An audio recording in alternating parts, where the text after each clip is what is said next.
Good day, I'm Stephen McHugh, and this is your JIS News for Friday, September 28. Prime Minister Andrew Holness has challenged the 193-member United Nations to be a responsive body to remain relevant and effective in the global sphere. This, he says, can be done through global leadership and shared responsibilities for peaceful, equitable, and sustainable societies. In his address to the 73rd United Nations General Assembly on Thursday, Mr. Holness told world leaders that small island developing states such as Jamaica need greater partnerships to build economic and climatic resilience. Jamaica stands ready to continue working on how we can transform global thinking and together find effective solutions within a fair, rules-based multilateral system supportive of policies which will ensure the emergence and empowerment of small and developing states, truly leaving no country and no one behind. Mr. Holness also called on international financial institutions to create a special support system for highly indebted middle-income countries. The call for the lifting of embargoes on Cuba was also reiterated by Prime Minister Holness. Societies function best when an inclusive global environment is created, where no one feels left behind. Implementation of the SDGs must be people-centered. Embargoes and other financial and economic barriers must not become tools to prevent people, such as our neighbors, the citizens of the Republic of Cuba, from attaining their rightful development. A similar call was made to support efforts in controlling political disturbances in the Western Sahara, Syria, and Myanmar. Jamaica's economic performance has received another positive rating from one of the three global rating agencies. On Tuesday, Standard & Poor's (S&P) affirmed its single B long and short-term credit rating for the country and raised its outlook to positive from stable. S&P says after many years of economic, fiscal, and monetary reforms, Jamaica has made material progress in achieving macroeconomic stability and improvement in its external debt burden. The international rating agency says the positive outlook reflects the likelihood of an upgrade if over the next 12 months, Jamaica further strengthens its external liquidity position while maintaining tight fiscal policy, high primary surpluses, and modestly real GDP growth. In July, Moody's also affirmed its B3 rating for Jamaica and changed its outlook from stable to positive. The country was also rated B by Fitch with a positive outlook in January. Jamaica's first legal export of medical marijuana extracted oil has been shipped to Canada. The shipment was authorized through an import permit which was issued by the Government of Canada through Health Canada for Jamaica and an export permit issued by the Ministry of Health.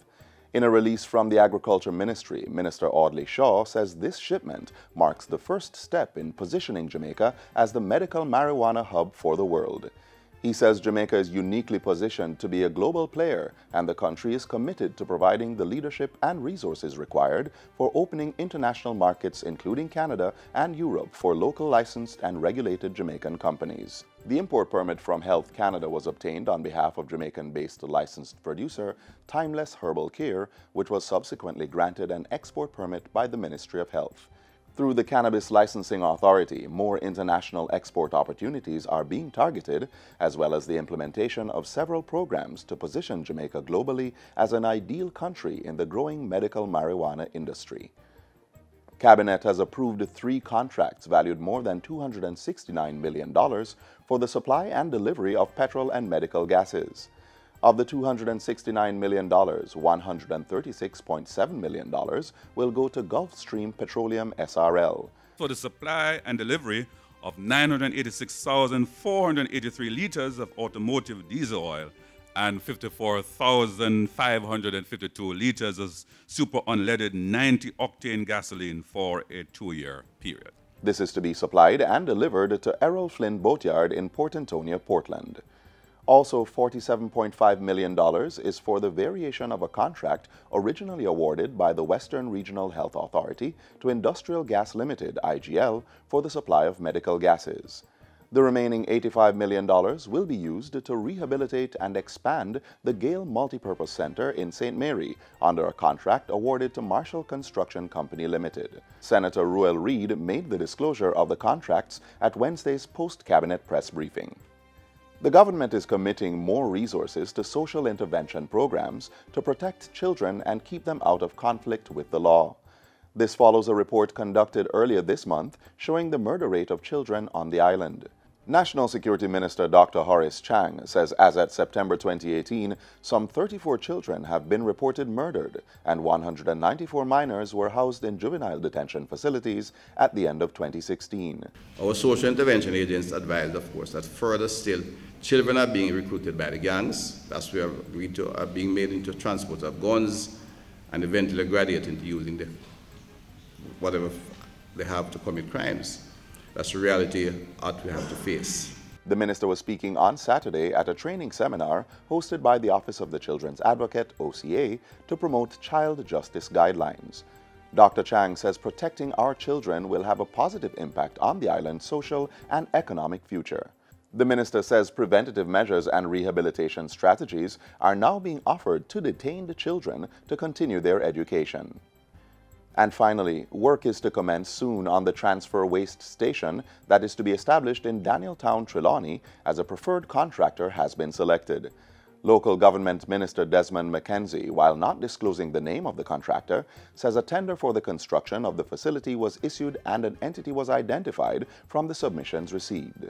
$91 million is to be spent to establish the transfer station, which will be the first of its kind in the country. It will significantly improve garbage collection on the western side of the country, as the only other location that garbage is disposed of in the region is the retirement landfill in St. James. I would urge the parish of Trelawney to accept this and to ensure that when this transfer station is established, that it is used and used to the best of its ability.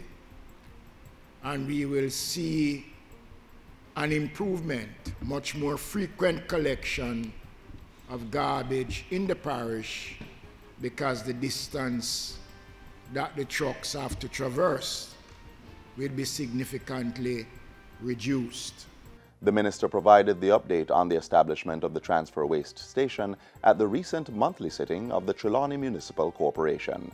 And that's it for JIS News Today. I'm Stephen McHugh. Thanks for watching.